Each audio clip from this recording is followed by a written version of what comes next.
In this unit, we'll be exploring how to navigate the curve of change.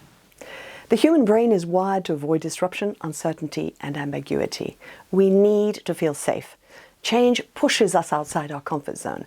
Employees may move through different stages at different levels of reaction and for different periods of time, and even repeat stages. Each individual shall feel that you, as a leader, are acknowledging their journey towards acceptance and engagement with the new reality. We can summarize the main stages of the curve of change as follows. 1. The phase of denial. Because faced with disruptions to our circumstances, our first reaction tends to be one of denial, not wanting to recognize or acknowledge the change that's taking place. The second stage, beyond denial, when you have no other option but to recognize the evidence of a new reality, is to rebel, to resist. Whose fault is this? Why are we changing this process if the one we had already worked? Why do we have to redesign a product if it's still selling? Then there comes a period of resignation, sadness, fatalism, or a feeling of not being able to cope, undermining our self-confidence.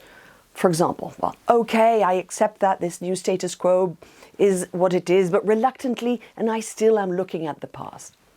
Stage 4 starts when we move from resignation, which is passive acceptance, to willing and active acceptance. We are now focused on the future and are able to engage and experiment. Our self-confidence is recuperating, we start believing in the change and are willing to adapt and learn.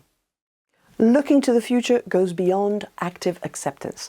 We've adapted, we actually need to feel that we bring value to the change. We have integrated it into our mindset and into our comfort zone. Well, for most people, these phases will occur, sometimes briefly, sometimes the transition will take longer and with more or less intensity. Most often we will deal with them ourselves internally, and leadership is about helping others through this curve, making it less steep and shortening its duration. We should constantly be asking ourselves a question: what does my team need at this stage of the change curve to help them navigate it? More empathy and patience? More sense of urgency? Showing a clearer purpose and direction? Communicating clearly and giving feedback? Recognizing efforts? Establishing clear milestones? Giving clear instructions on roles, processes, and methodology? Should we be celebrating successes more, providing recognition for contributions to change? And what about our own way of dealing with change? What do your preferences say about how you cope and what you need? At the end of this unit, we will invite you to complete your social style questionnaire, which will give you some insight and increase your own self-awareness. Different styles can tell us a lot about how we and others respond to change.